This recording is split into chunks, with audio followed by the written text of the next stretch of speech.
guys, it's Stock Curry, and the Nasdaq was down 2% in 2 hours today. Despite that, 4 out of my 6 portfolios were green. I'm gonna let you know what I was holding that allowed those to be green and what you can do to stop further losses in your portfolio. So let's get into it!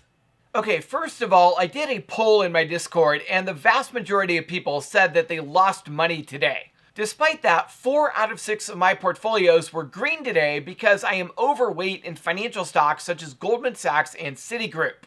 There were some other people in the Discord who had bought financial stocks as well, and their portfolios were saved from a major loss today also. You may have recalled from some prior videos how I said banking stocks would be some of the best performing stocks in 2022. And the reason for that is because as interest rates rise, the interest rates on loans will rise as well. And of course, banks make most of their money from lending out money. And speaking of rising interest rates, that's actually why the Nasdaq was down 2% in 2 hours today. More specifically, the Fed came out and they said they are weighing a proposal for the eventual reduction in bond holdings. Now here's what that means. Over the past few months, the Fed has been doing bond tapering. Tapering means they are buying less bonds each month. Now, as the Fed buys bonds, that raises the price on bonds because we're increasing the demand. The higher prices result in lower yields, which means lower rates. That's really good for Nasdaq stocks. But in January, they reduced their bond buying down to $60 billion. In February, they are going to reduce it down to $30 billion. And by March, they're not going to be buying any bonds at all. That is the tapering. That's when tapering will be over, is when they stop buying bonds. Now they're talking about reducing their bond holdings. And what that means is they're looking to actually sell bonds. Now, we don't know when they're actually going to do this, but they could look like this. It could be that in April, they start selling $30 billion worth of bonds. In May, they start selling $60 billion worth of bonds, etc., etc. Now, as the Fed sells bonds, that is going to lower the prices because it's lowering demand. And as prices on bonds go down, that's going to raise yields. It's going to result in higher yields, which also means higher interest rates. And of course, higher interest rates is bad for Nasdaq stocks. And that's why we saw the Nasdaq drop 2% today in just 2 hours after the Wall Street Journal came out with a report that said the Fed was looking at selling their bond assets here in 2022. Now, in just a minute, I'm going to show you the technicals in the Nasdaq, and you're going to see how they are starting to turn bearish, which is why I actually opened up a QQQ put option today. However, before we get to that, I do want to let you know that the supply chain issues around the world are actually improving. A new index study suggests that global supply chain issues have peaked, meaning they are no longer going to be getting worse and are actually going to start getting better. And in fact, when I talk about GM a little bit later in this video, you're going to see what GM had to say about the global supply chain issues as they relate to the semiconductor chip shortage. Okay, now let's get into the stock picks as well as give you guys an update on the $1 Million Challenge portfolio. Now, for those of you guys who are new to this channel, my name is Stock Curry. I used to work as an analyst for some large investment banks, and now I analyze stocks for you. Every day I spend hours and hours and hours watching the top finance channels, and then I consolidate all of their stock picks and I put them together into a single video. I give you both the cliff notes on their stock picks as well as my analysis on their stock picks. Now, if anything I talk about today piques your interest, make sure you listen to who I say talked about that stock, and then go watch their video to get the full details on what they said. Now, all I ask for putting all of this together for you guys is that you hit that like button, subscribe, and follow the page so that you can get notified when I release my next video. In fact, I'll give you 5 seconds to do that right now.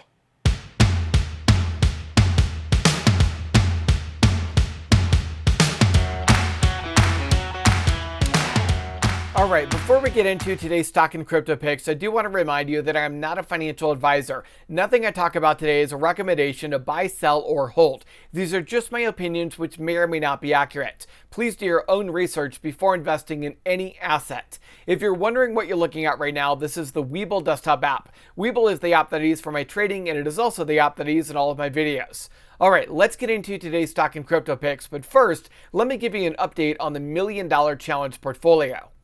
Okay, so the $1 million challenge portfolio is obviously very, very high risk. And I talked to you about this yesterday, how because this is so high risk that you should really only use money that you can completely and totally afford to lose in order to do this challenge, because literally at any point throughout this year, we can lose everything. So that's why I highly recommend that you only invest money that you can afford to lose. As you can see, the $1 million challenge portfolio was down 14% today on paper. Now I'm going to show you why it's not really down 14%. It has to do with the fact that Webull and TD Ameritrade and Interactive Brokers, whatever broker you're using, they don't really accurately reflect multi-leg options that well as far as what you're actually up and down. So we're going to go through all of the multi-leg options one by one and kind of show you where we actually stand on this.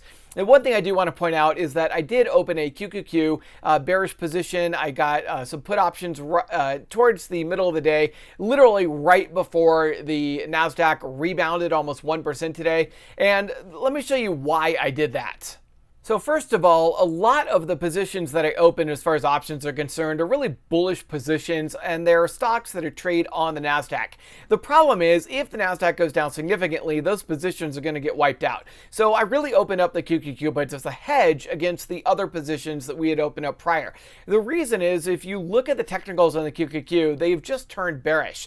The NASDAQ actually closed below the 10-day EMA today. We also have the MACD histogram dropping, and it looks like this might actually form a death cross either tomorrow or Thursday. So it's really looking bearish on QQQ this week, and I wanted to open up a hedge in case the NASDAQ decides to drop down to say $390 or even worse later on this week. Now, regarding the credit spreads, let's start with PFE, which is a bearish credit call spread that I opened up today. Now, some news came out earlier this morning that President Biden was going to double his order of the Pfizer vaccine. Now, the problem with this is even after that news came out, PFE only rose by about $1, from about $54 to $55. So really, the stock didn't rise that much on that news, and it was really good news, which tells me that overall, this stock is turning very, very bearish. And if we take a look at the daily chart, we can see that this is extremely bearish. And that's why I felt very comfortable opening up the credit bear call spread today on PFE. Now, PFE closed today at $54.53. I opened up the $56/$57 bear call spread, which means my max profit will occur so long as PFE closes at or below $56. Now, AMD was the big loser today. On AMD, I have the $145/$146 credit bull put spread, which means I need AMD to close at or above $146 in order to make max profit. Unfortunately, today, AMD dropped down to $144.42, so it's about $1.60 below my max profit price. So I really need AMD to turn around and start going back up again if we're going to make money on this play. Right now, we are losing money on this play. And now on AAPL, Webull claims I'm down 65% on this play, but I want you to notice something.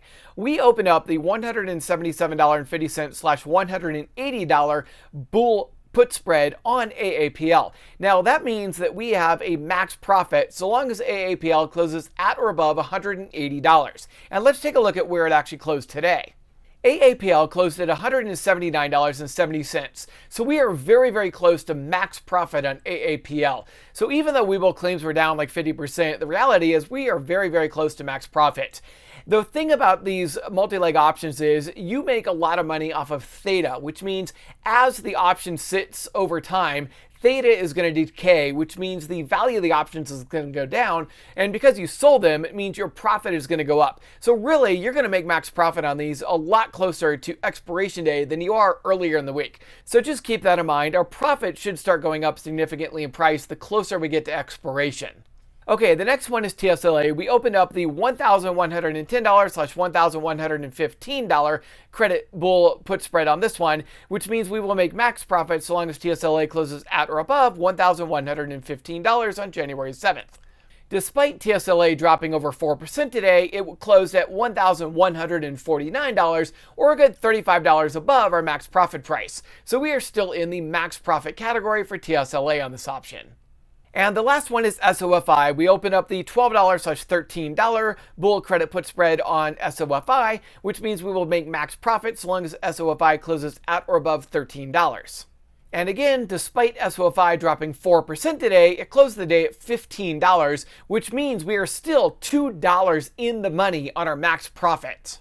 So overall, of the 5 multi-leg options that we have SOFI that's in the money max profit, TSLA that's in the money max profit, PFE that's in the money max profit, and AAPL, which is only a few cents away from max profit. So right now, 4 out of the 5 of these are profitable and only 1 is losing money.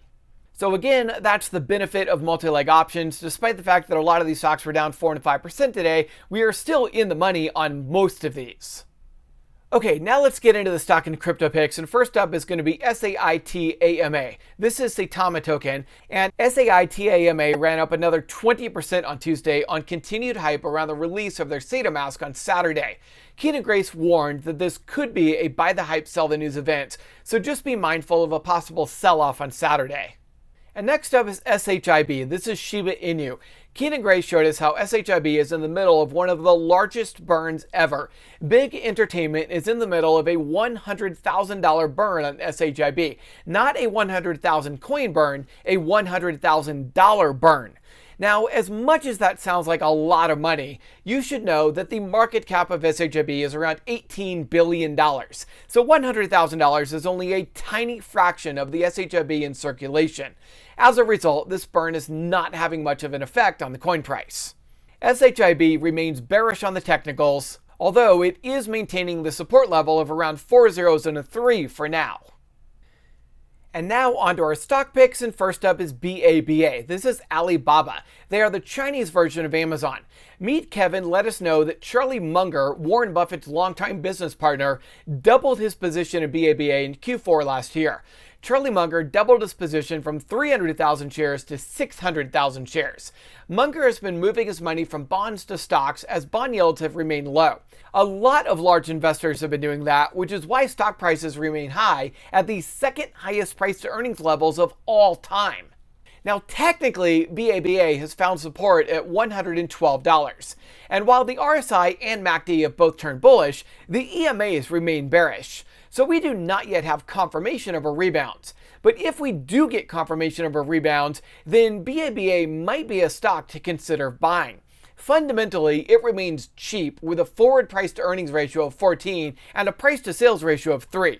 But since we still have a lot of FUD coming out of China, I would be cautious buying it. Granted, the stock is trading at a level that it has not seen since 2017, and once BABA does rebound, it could very quickly double in price.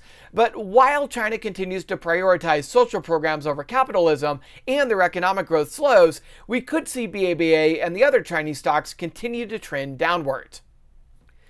And next up is F. This is Ford. Larry Jones let us know that F ran up over 11% on Tuesday after they announced that they were doubling their electric F-150 production due to high demand.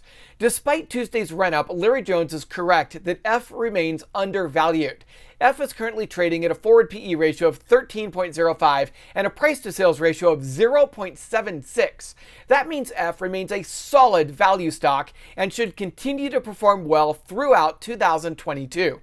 In the short term, though, we can expect F to pull back a little bit for the rest of this week before it continues higher. If you are patient, you should be able to buy F for around $22 at some point later this week or next week. By the end of this year, StockMo thinks F will get to somewhere between $28 and $30. Now, I should let you know that the average analyst one-year price target is only $19, but these price targets were given before today's news, so we'll have to see if F gets any analyst upgrades later this week, and I suspect they will. Next up is FB. This is Meta Platforms, formerly known as Facebook.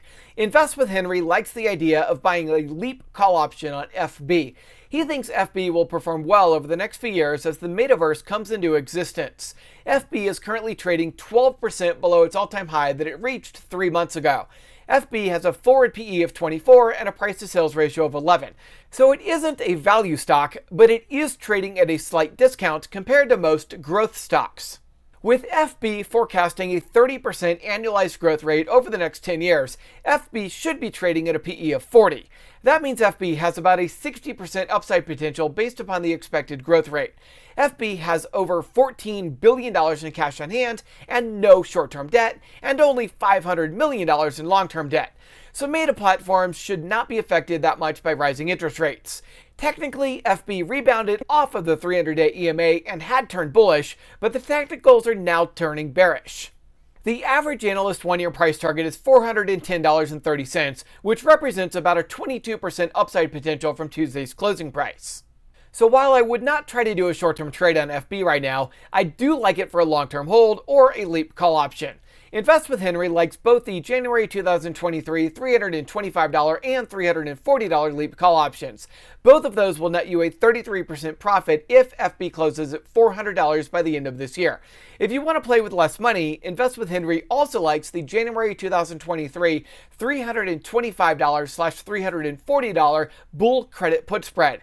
That should cost you about $300 in buying power and will give you a max profit of $200 with only a $338 break-even price. That gives you a max profit potential of 67% versus only 33% with a straight leap option.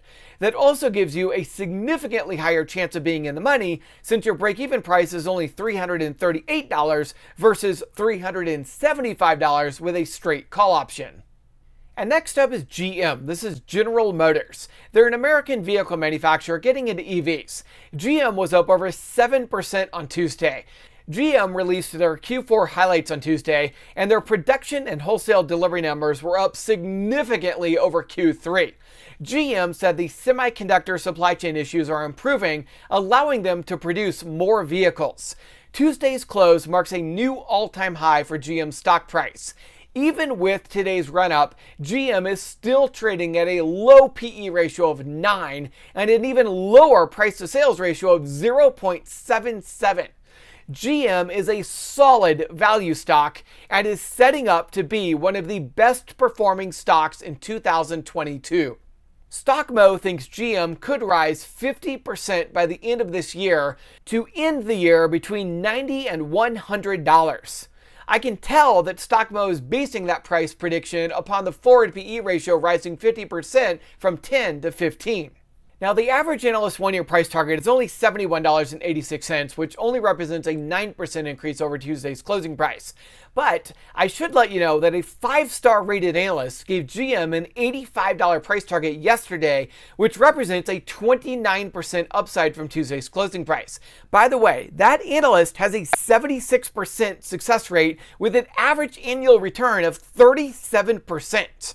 If you want to get more information beyond the consolidated numbers here, and you want to see what the individual analyst price targets are, as well as how each analyst ranks, I do have a link for the paid tiers of tip ranks down in the description of this video, along with coupon codes for 10% off. Next up is NVDA. This is Nvidia. Invest with Henry likes NVDA for a leap call option because he said that as the metaverse expands, it is going to need graphics. And Nvidia is the best graphics card manufacturer. In the short term, NVDA continues to trade flat and continues to be a good iron condor play. Now, looking at the long-term prospects for NVDA, this stock is not cheap by any means. It has a forward price-to-earnings ratio of 67 and a price-to-sales ratio of 44. NVDA also has 10 times more long-term debt than they do cash on hand, which means they are going to struggle as interest rates rise. Now, the good news is that NVDA is very profitable, and profits are increasing at an exponential rate. But because of the pending rise in interest rates and the amount of debt NVDA has, I would wait for a technical breakout to the upside before buying in. I might even consider buying a leap call option on NVDA if NVDA drops down to the 100-day EMA at $262. That's because NVDA has a long history of bouncing off of the 100-day EMA and then continuing higher. So either way, I would wait before buying in NVDA because it continues to trade in consolidation, and you will lose money to Theta if you buy an option right now. Once NVDA does start moving again, Invest with Henry has a 1-year price target of between $350 and $400 per share. The average analyst 1-year price target is $360. So if you do buy a leap call option on NVDA, I would try to maximize profits with the assumption that NVDA is going to close at $360 1 year from now. And next up is PYPL. This is PayPal, and Larry Jones said PYPL is finding support, and if it drops back down to $179 again, he would buy in.